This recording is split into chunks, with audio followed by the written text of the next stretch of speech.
All right. Awesome. Adam, we are live. What's up, Dave? The stream is live.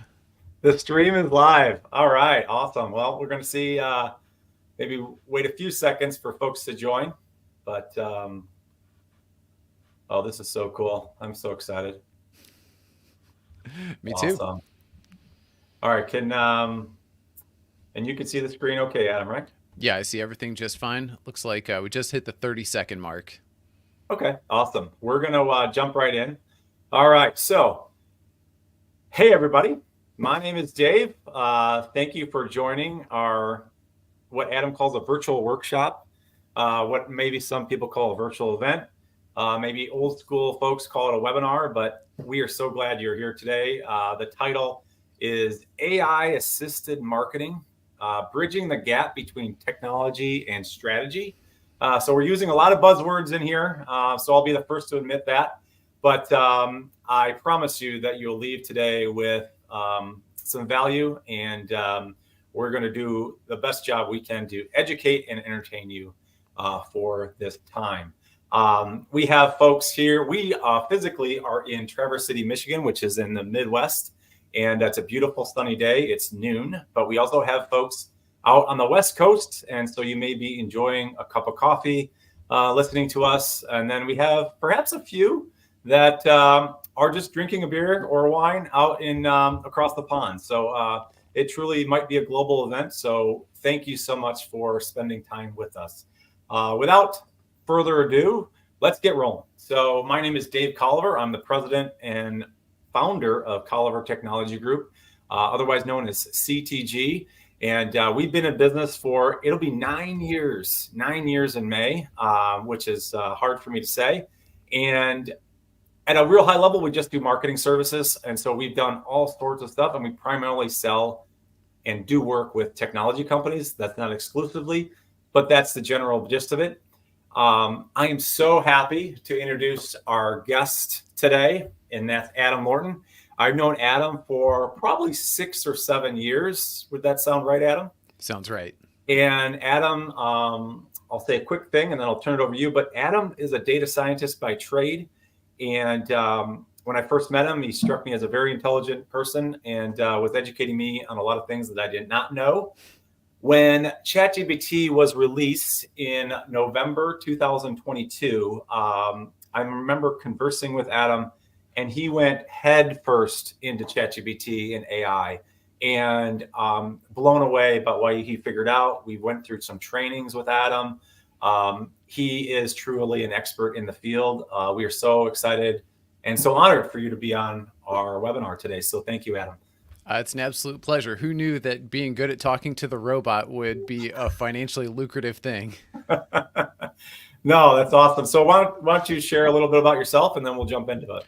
Sure. Dave's told you the story already. I'm a data scientist, data analyst by training. When ChatGPT came out, I had one mind-blowing conversation with this robot where it taught me a bunch of machine learning, not just about theory, but also about implementation. And it showed me how to write the code. And so I had this interactive learning experience with a robot that shortcutted my learning immensely. And so ever since then, I've been convinced that this is an absolute game changer for knowledge workers. Anyone who makes words or pictures appear on the screen needs to understand the ideas of AI. So yeah, super excited to be here and share some thoughts. Dave's going to teach us about the fundamentals of marketing, and we're going to see where we can apply AI to make the human and the AI greater together than either of them is individually. Awesome. So we wanted to start this virtual workshop off with some quick wins. We understand attention is always finite, and the first thing I wanted to say is we have used AI at CTG, and we have seen results. We do online surveys for companies, and the short story is we had a ton of survey data, and we took that survey data. We utilized the data analytic function of ChatGPT, loaded that data into ChatGPT without the names, by the way, just making sure I clarify that, and was blown away by the amount of intelligence that came back with helping us analyze that data. We took that data, And then we built a 16-page market research report, and leveraging Canva took us about 3 days. And typically something like that would take us 3 weeks. So firsthand experience to see massive productivity gains with AI. Absolutely. Well, and that matches my experience doing data analysis. I'm a pretty experienced data analyst, and I've found that I'm about 8 to 10x faster using ChatGPT for data analysis than I am just doing it, on my own by hand. So perfectly tracks with my experience, Dave. My quick win for you is, and this might be a spicy take on an AI assisted marketing workshop, but a lot of you, even if you're feeling stuck, a lot of you are not actually stuck with a marketing problem. You're stuck by a problem, an emotional problem that he's a casual mentor of mine, Matt Moshari, would call fear and anger. Fear and anger give bad advice. And so if you maybe there's a conversation you don't want to have, a partner who's not performing, somebody else who you want to have a candid conversation with, but you're afraid of what might happen if you actually broach the subject. If you search in the GPT store for fear and anger, or fear and anger, you can do the fear and anger exercise. This is one I programmed it myself because I heard an interview with Matt Moshari, the CEO coach, where he coached another CEO through fear and anger. And I said, dang, I want to coach like this, but I'm never going to be a CEO. I don't want to be a CEO, but I want this coaching experience. So I taught the robot to do this exercise on me, and it works amazingly well. So I can't recommend it highly enough. Fear and anger. That's awesome. Okay, cool.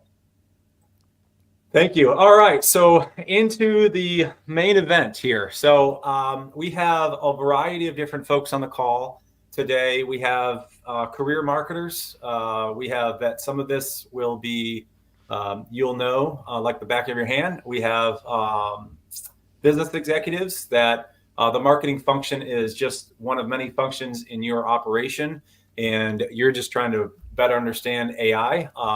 And then we also have some students on the call that perhaps you're just beginning your career, perhaps you're contemplating getting into marketing, or just you have a pretty good understanding of how AI works, but you just want to check it out. So we have a wide variety. So we're going to be talking kind of like to the middle there, and we'll kind of see where it goes. So I'd like to start off with the fundamentals of marketing, right? Some of those are not going to change, but how you utilize and leverage AI, that's going to change. And so the first one that we're going to discuss is product market fit. So what is product market fit? Some of you may know this, some of you may not. But if you haven't heard the term, product market fit is about developing a product service that meets the needs of a specific market segment, and then ensuring that it solves a real problem. So actually people are actually going to buy it, right? So there are scientists, technologists out there, brilliant people that will create something, yet are people actually going to buy that, right? Do they have product market fit, right? So just at the high level, that's how companies are built. They do need to understand their product market fit. And so as we were preparing for this workshop, Adam is a funny guy too, and he was kind of utilizing the robot, as he calls it, to kind of make some jokes and things like that. So how about you talk a little bit, Adam, about product market fit? Well, sure. I mean, if you know the textbook definition of product market fit, does that mean that then you can create a product that people will buy? It doesn't. But it would be natural to ask the question, well, how do I know if I have product market fit? Well, it's a myth. All that matters is having a cool brand and viral marketing, right? Yeah, you just need that, right? Wrong. And the reason we put this in here is to illustrate a point, which is the asking your robot, asking your AI better questions or better prompts leads to better results. And so it is actually easy to get extremely mediocre content from ChatGPT or whatever AI tool you decide to use, especially if you're not using the premium AI, or if you're using like a free plan, it's very hard to get good quality responses. And so one of the things we hope to teach you in this are what are some specific words we can say to the AI that will get us some outputs. What is marketing? Marketing is a lot of words on the page. Yeah. What are the words on the page that are actually going to move someone to book a call or to buy a product? So those are the questions we seek to answer, and it's by giving specific words to ChatGPT that we can make it more likely for that to happen. Okay. And this gets into an exercise. How do you actually know you have product market fit? Right. Well, the honest answer to that is because the product is flying off your shelves faster than you can produce it, or because more people are clamoring for your services, Dave, than you have time to deliver. That would be the that's how you would know you have product market fit. But if you're still in the exploratory phase, one thing that would signal you're in the right direction is if you can articulate what my coach Jonathan Stark calls a laser-focused positioning statement. A laser-focused positioning statement. And the formula is very simple. My product helps target market with expensive problem. And unlike our competitors, we have a unique and valuable differentiator. So that's the formula. Now let's walk through a couple examples of this. Oh yeah, a company I love and have worked with a bit, Moshari Method Coaches. They help startup founders scale their companies without burning out. And unlike our competitors, we've worked with Sam Altman, Brian Armstrong, Steve Huffman, and more actual unicorn founders. Unique and valuable differentiator. I'll bet a lot of people on this call use Calendly. Well, Calendly has a competitor. So I thought I would write up, this is my version of the laser focused positioning statement in case you weren't sure. I don't think you'll ever find that last one on the Moshari Method website because I made it up. But there's a competitor of Calendly called TidyCal. Here's my laser focused positioning statement for them. TidyCal makes it easy for people to schedule meetings with you. Unlike Calendly, you get a lifetime subscription for only $29. Now you can see how the unique and valuable differentiator is different depending on what part of the market you're looking at. So this would be targeting a value buyer. Ooh. Colliver Technology Group. All right. So CTG helps mid-sized growing B2B tech organizations overcome the challenges of marketing headcount constraints. Expensive problem. Unlike competitors, provide a precision matchmaking service that gets industry-specific pros into your teams, ensuring no project is delayed. So that precision matchmaking would be the unique and valuable differentiator there. Okay, so now you understand the formula for a laser-focused positioning statement. So but what if you have a product or service and you have not yet articulated a laser-focused positioning statement for it? Because a laser-focused positioning statement, we're talking about the foundation of a marketing strategy here. So luckily, we're talking about words on a page here. And there are many robots that excel at words on the page. So here's what you would say to the robot. Please help me develop a laser-focused positioning statement. Here's the formula for what a laser-focused positioning statement looks like. And now, here's what you need to know about my product. Here's what the product does. Here's who it serves. Here are the features and benefits, and maybe some testimonials.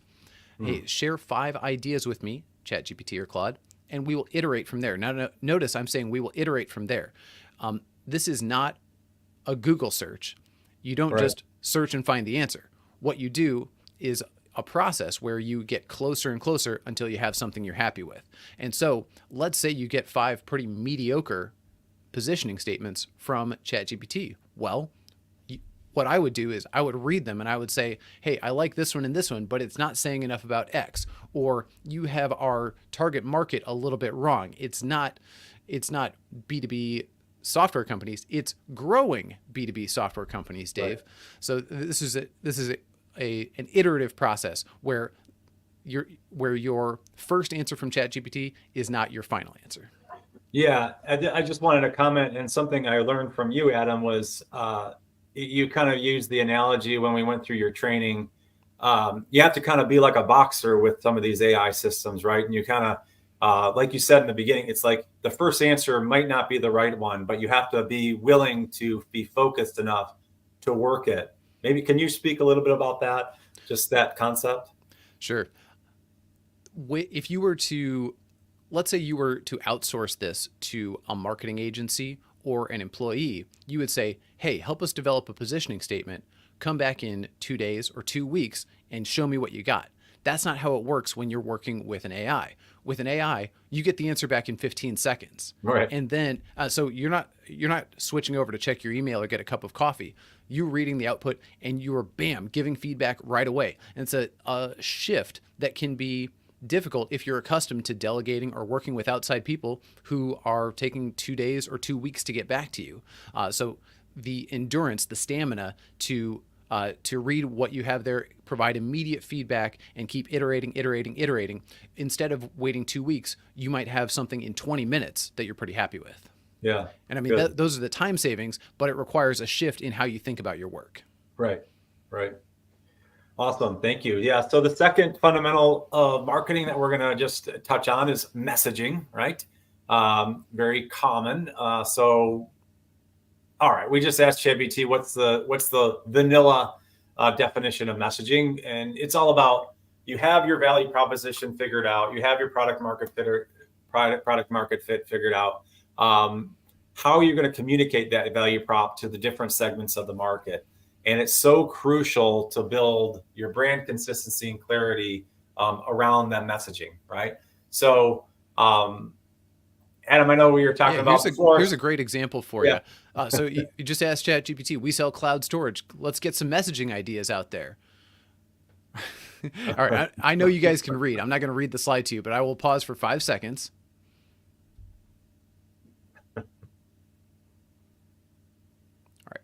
Illustrating again that poor inputs lead to poor outputs. Also, this is a joke. What I actually told ChatGPT was to give me some bad marketing messaging for cloud storage, and I thought it delivered amazingly.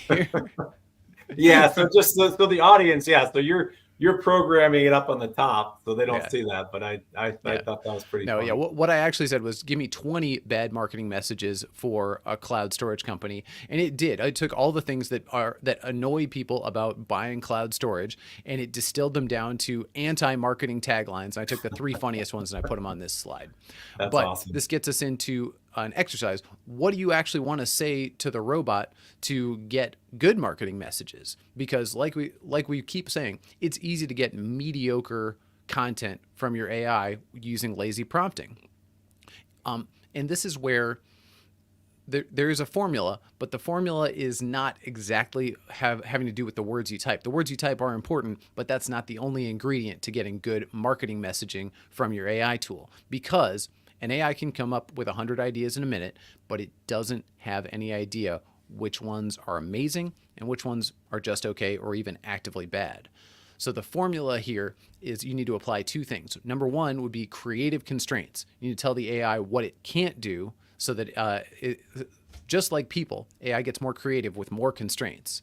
And that's a counterintuitive finding both for people and for AIs, but it's true for both. And then you combine that with your own taste.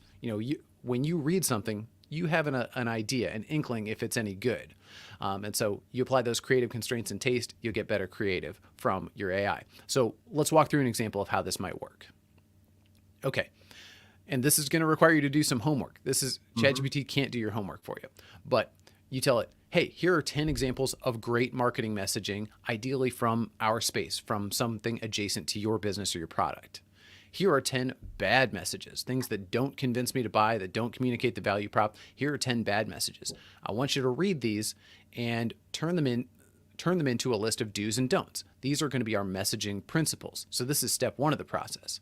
All right. So now ChatGPT, and again, this is just like with your laser focused positioning statement. I would recommend that you read the messaging principles and give comments. Hey, I think that one's right. That one's right. But this one, no, that's actually not a messaging principle that I would stand by as a marketer. All right. So you iterate with ChatGPT or Claude or your AI tool of choice. You develop some messaging principles. You continue the chat and you say, next slide, please. There you go. Yeah. All right. You say, hey, great work. By the way, always praise your AI, Dave. I learned that from you. Yeah, you got to keep on the good side, right? Well, yeah, there's 2 reasons why you should be polite to your AI. Number 1, there's empirical evidence that says your AI does better work if you say please and thank you and you compliment it for its good work. Number 2 is if they ever become conscious and they want to punish the people who are rude, I'm never going to be one of those people because I say please and thank you to my AI. It does not cost me anything. Right. And it gets me better results. Okay. So now what we say is, all right, we've got our laser focused positioning statement. We probably have some other stuff we shared with ChatGPT as far as our features and benefits. All right, pitch me 20 unique messages for our product, which helps target market with expensive problem. And we've got our valuable differentiator. Use the messaging principles that we used above and make the messages compelling to this specific audience segment. So there's a lot going on in that prompt. What do you notice, Dave? Yeah, you're kind of like basically building upon everything that you've done in the past, but it's leveraging and you're basically building these pillars of marketing. I think this is a good Like a thing. pyramid. Yeah. No, this is awesome. Okay, cool. Right. And so, I'll make one last point there. Yeah. It's going to pitch you 20 messages. How many of those 20 messages are going to be good?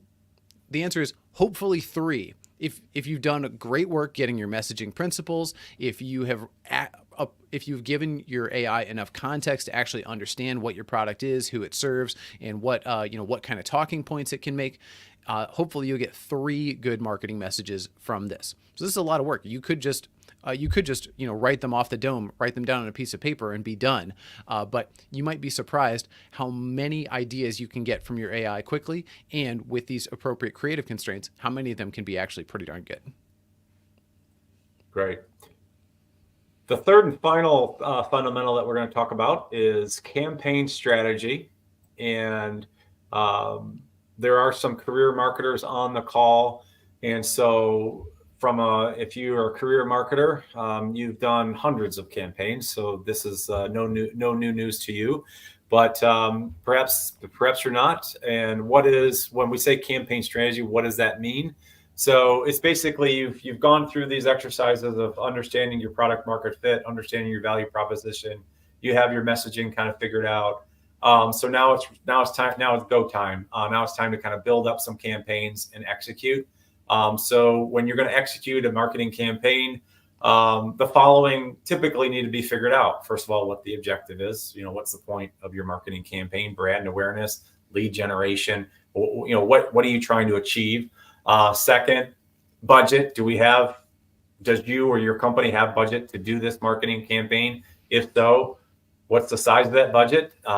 That's usually extremely important. Who are the audience that you're targeting, audience segments? What channels are you utilizing? So channels is it being a social media campaign? Is it being a TikTok campaign? Is it being a LinkedIn advertising campaign? Is it in-person events? Is it a virtual event, a webinar? There's a multitude of different campaigns that folks can do. The timing of it, how long that campaign is going. Say you're running a YouTube ad, how long is that going, et cetera. And then how are you measuring success or failure with that campaign? So those are all the components of a campaign strategy. Yeah. So I asked ChatGPT, like, what are the elements, the essential elements? Because Dave gave us that list there. There's a lot of stuff, but I think these 3 elements are the most critical, right? Your intern posting memes on social media, ignoring all market research. You got to completely ignore all of it. Yeah. Yeah. Right. Well, and then the classic marketer trap, marketing to literally everybody on earth using keywords that nobody cares about. Right. Okay. Right. Those are some great advice. Yeah, they are. The bad advice is out of the way. And so, Dave, we talked yesterday about sequencing, because what is a campaign? A campaign at its core, right, is an A/B test, right? Does this work better or does that work better? And so talk to us a little bit about sequencing. Well, I was just going to say on this slide, we discussed this yesterday. This is, I would say, the most complex component of the things that we're talking about today on the workshop, because there are, again, you're going to have to do some homework here to kind of get yourself to leverage and accelerate your campaign strategy with the use of AI. But to that point, sequencing is everything. Obviously, you got to understand the objective up front and understand how much money you have to begin with to do your campaign. And then you can kind of float yourself into the actual specifics of what that campaign is going to look like. So super important, the sequencing.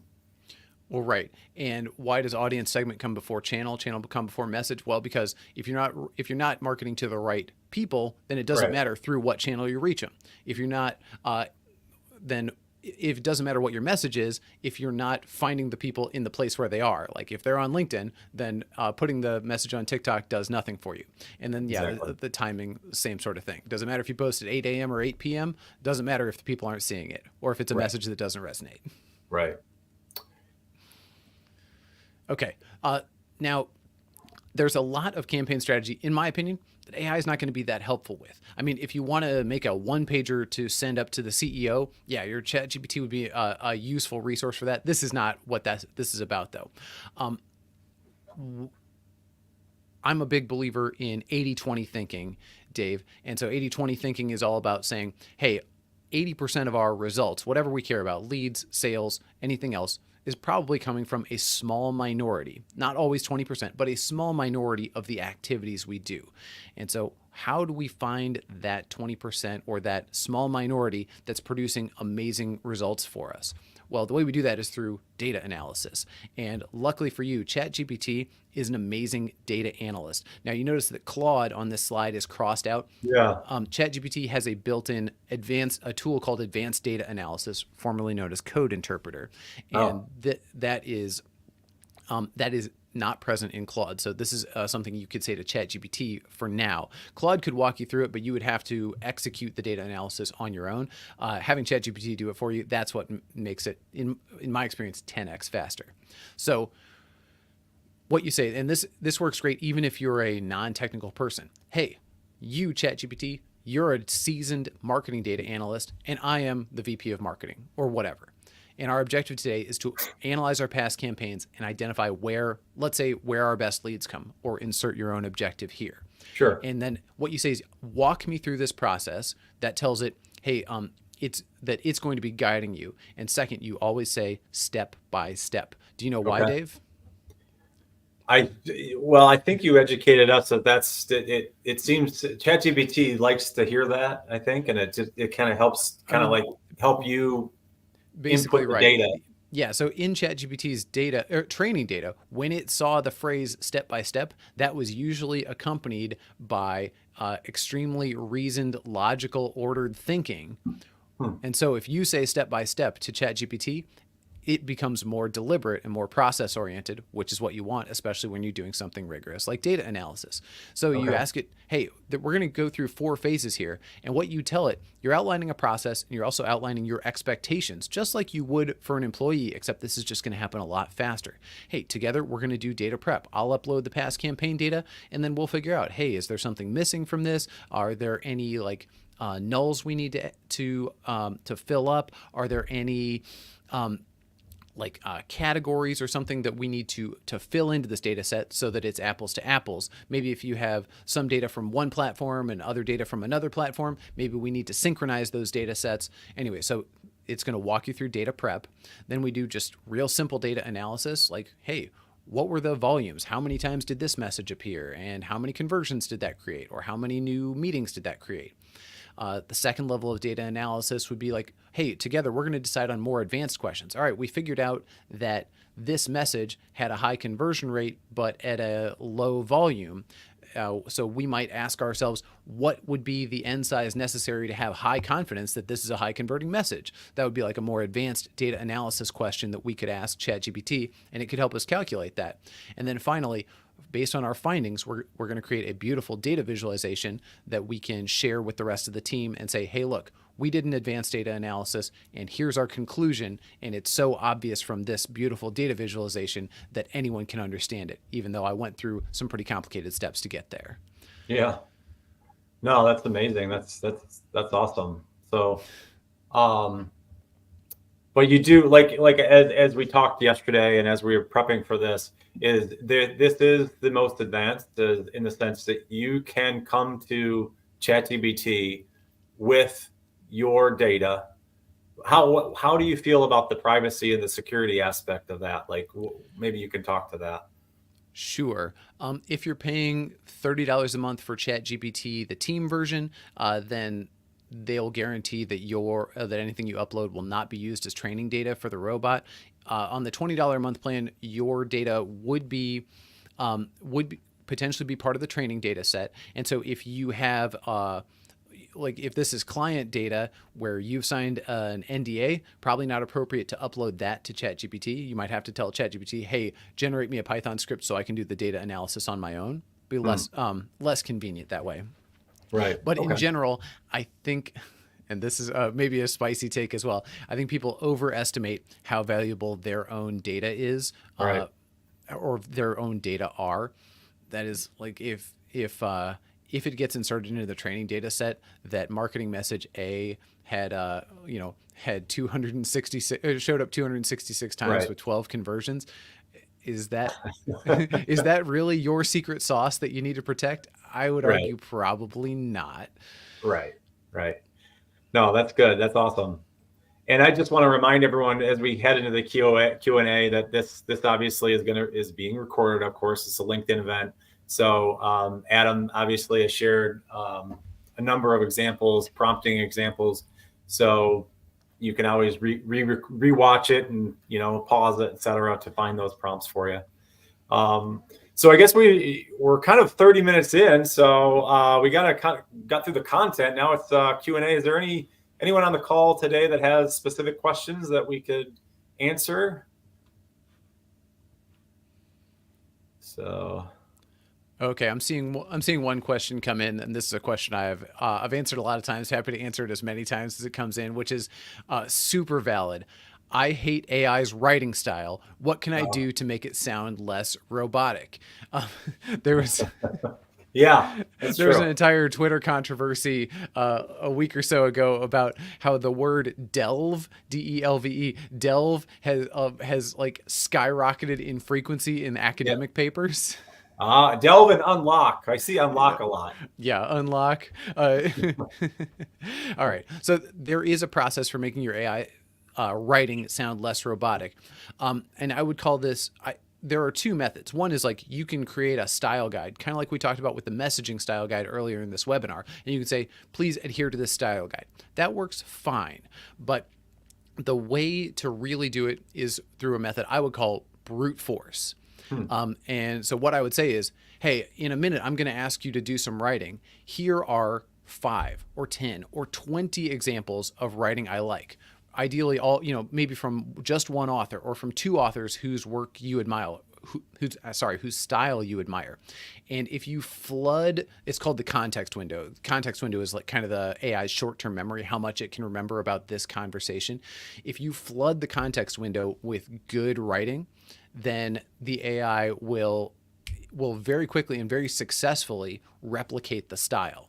If you give it just a 5-paragraph style guide, that's not enough to overcome its kind of preconceived idea of how to write. So yeah, more is better when it comes to changing AI's writing style. Okay, good. That's interesting. Let's see. So I see. So it says, so a question came in, how often should I be posting on our company social media pages? That's all you, Dave. Yeah, so I guess, so that one, obviously, the way I'd answer that is it depends, but it's all about consistency. So, if you're B2C and you are interacting with your clients, perhaps through email a lot, and then you're posting quite a bit, and you're wanting to kind of always get out there. I mean, I'm getting emails like in a B2C fashion from, like, let's just say Best Buy or Dick's Sporting Goods. I mean, I'm getting like emails one a day, and I'm seeing social media, they're just completely active. If you're in like the B2B setting or like a services business like we are, we try to be very consistent on a weekly basis and just being consistent. So what some folks may do out there, they might say, oh gosh, I'm so behind. I'm going to do 8 social media posts on Friday at 5 p.m. and then go silent for a month. It's just the algorithm's not going to like that. I mean, Adam, we've discussed that before, and I think that you probably have a decent amount of insight in regards to how the algorithms kind of take that. They want to see you engaging with others, trying out all the different features that they have within those social media platforms, and being consistent. That would be the way I'd answer that. I agree that if you want to have reach on social media, consistency is one of the core components. But I would actually refer you to what we just talked about, which is having a clear idea of where are your outsized results coming from. What if you're posting daily on social media? I mean, on paper, it doesn't cost you anything other than what you would have spent that half hour, 30 or 60 minutes doing with your time. So, is that a high ROI use of your time? Only your internal data can tell you that. But if you're spending time posting on social media during time that could actually be spent, getting higher results from another place, then that social media could actually be a huge waste. Yeah. Oh, a question came in. Any advice for someone just starting out to learn about AI? Is ChatGPT the best step in? Good question. I mean, there are hundreds of influencers out there who would love to sell you their ChatGPT prompting guide, and frankly, I mean, I sell a ChatGPT training course as well. But the most important thing you can do to get better at using AI tools like ChatGPT, and in general, ChatGPT, I think, is the one I would recommend as of today, although Claude by Anthropic. Claude is an excellent AI tool. It's currently the smartest AI on the market. I just like ChatGPT because it has more convenience features. It has two key ones. Number one is advanced data analysis, and number two is a feature called GPTs, which are like little AI characters, like my Moshari Method Fear and Anger character. So those are the two reasons I like ChatGPT a little bit better. But the most important thing you have to do is you have to spend 10 hours talking to the robot and figuring out what it can do and what it can't do. And as much as I would love to tell you that, hey, look, you work with me for 60 minutes and then you'll be an expert, you won't be. I am going to assign you your 10 hours of homework, which is you need to go talk to the robot, ask it to do a bunch of things that you already do, and figure out what it does well and what you can't get it to do. And we can iterate from there. And we talked about this yesterday. Thank you for that. And we talked a little bit about this. Can you speak to Gemini? So I think that's something so there's Gemini, there's Claude, there's ChatGPT. We use Google Workspace here at CTG to kind of help us run our business, basically with corporate Gmail. So can you speak to what is Gemini? Is that something we should know about or not? Or Yes. The most advanced Gemini model is on par with GPT-4, which is the one from from OpenAI, ChatGPT. It is also on par with Claude 3 Opus, which is the smartest model from Anthropic Claude. The smartest Google model is as smart as those others. It has one killer feature, which is called the context window. In other words, the AI's short-term memory is a million tokens, which is about 4 times as big as the other big AI models.